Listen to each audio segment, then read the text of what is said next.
প্রকাশ হবে, আদালতের নির্দেশে সাপ্লিমেন্টারি তালিকাও আস্তে আস্তে প্রকাশ হবে। প্রায় 1 থেকে 1.5 কোটি নাম বাদ পড়ার আশঙ্কা রয়েছে। এতে কি দেখুন কত নাম বাদ পড়বে আমি জানি না, সেটা নির্বাচন কমিশন বলবে। আমরা চাইবো কোনো নাগরিকের নাম যেন বাদ না যায় যিনি বৈধ নাগরিক। আর কালকে যেহেতু লিস্ট বেরোবে, সূচি বেরোবে, স্বাভাবিকভাবে কিছু মানুষ যারা ভারত বিরোধী তারা একটা গন্ডগোল করার চেষ্টা করবে। প্রশাসনকে এবং ইলেকশন কমিশনকে তার উপযুক্ত ব্যবস্থা নিতে বলবে।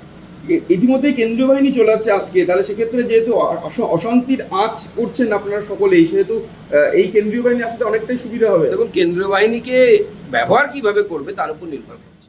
থাকলে নাকি স্কুলের শিক্ষা ব্যবস্থা একেবারে পড়াশোনার বিরাট ক্ষতি হয়ে যাবে, অথচ বিভিন্ন সময় আমরা দেখি যে সরকারি স্কুল বন্ধ রেখে বিভিন্ন ক্যাম্প হয়, স্কুল বন্ধ থাকে। স্কুলগুলোকে তো বার্তবাবু লাটে তুলে দিয়েছে, কয়েক হাজার স্কুল বন্ধ হয়ে গেছে।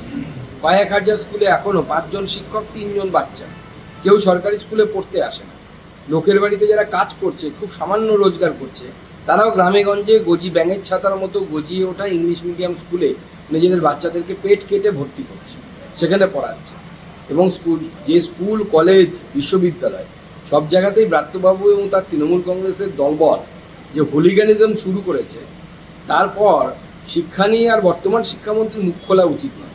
যত খুলবে তত দুর্গন্ধ বেরোবে।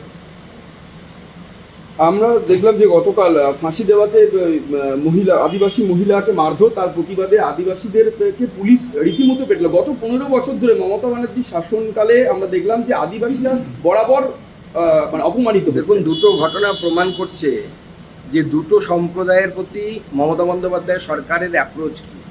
যখনই আদিবাসীরা যাচ্ছেন তাদের দাবি দাওয়া, তাদের সমাজের উপর ঘটে যাওয়া অত্যাচারের বিরোধিতা করতে, তখন তাদের উপরে জল কামান, লাঠি, শুধু তাই নয় পুলিশকে আমরা ঢিলও ছুটতে দেখেছি।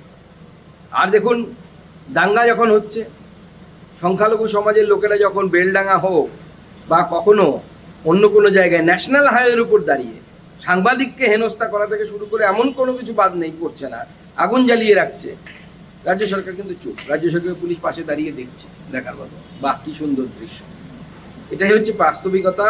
এটাই প্রমাণ করে দেয় যে মমতা বন্দ্যোপাধ্যায়ের মতো সাম্প্রদায়িক ইসলামিক ফান্ডামেন্টালিস্ট ভারতবর্ষে দ্বিতীয় কেউ আছে কিনা সন্দেহ আছে। উনি লুকিয়ে লুকিয়ে করেন।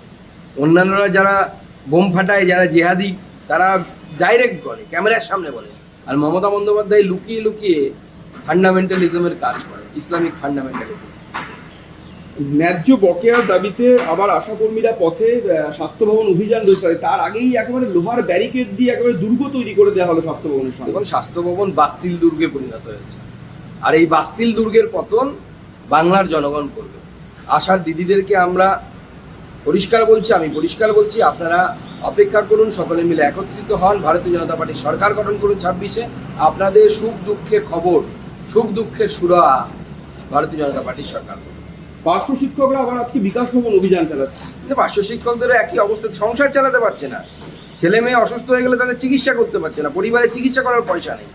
এই ভয়ঙ্কর পরিস্থিতি কেন হচ্ছে? কেন্দ্রীয় হারে কেন্দ্র যে পোর্শনটা পাঠায় আমাদের প্যারা টিচারদের, সেটা কেন রাজ্য সরকার দিয়ে দিচ্ছে না? অন্যান্য রাজ্যে প্যারা টিচার যারা, পার্শ্ব শিক্ষক যারা, তাদের মাইনে দেখুন, উড়িষ্যার মাইনে দেখুন, ঝাড়খণ্ডের মাইনে দেখুন, আর আমাদের এখানকার প্যারা টিচারদের, পার্শ্ব শিক্ষকদের মাইনে দেখুন। নিজেদের কেন্দ্রের সাথে ম্যাচিং গ্র্যান্ট দিয়ে তাদের মাইনে দেওয়ার কথা। আপনারা পারছেন না, ভালো কথা, কেন্দ্রের ভাগটা তো দিয়ে দিন, সেটাও দিচ্ছেন না। কেন্দ্রের ভাগ থেকে, ওখান থেকে টাকা নিয়ে পার্শ্ব শিক্ষকদের মুখের গ্রাসকে কেড়ে নিয়ে কোথাও সবুজ সাথীর সাইকেল, কখনো তো সেটাকে ব্যাগ দেওয়া হচ্ছে, মাইনের টাকাটা কেটে দেওয়া হচ্ছে। সর্বশিক্ষা মিশনে সরকার টাকা দেয়, কেন্দ্র সরকার টাকা দেয়, সেই টাকাটাকে এইখানে তারা নষ্ট করছে। আমাদের ভিডিও ভালো লাগলে লাইক এবং শেয়ার করুন।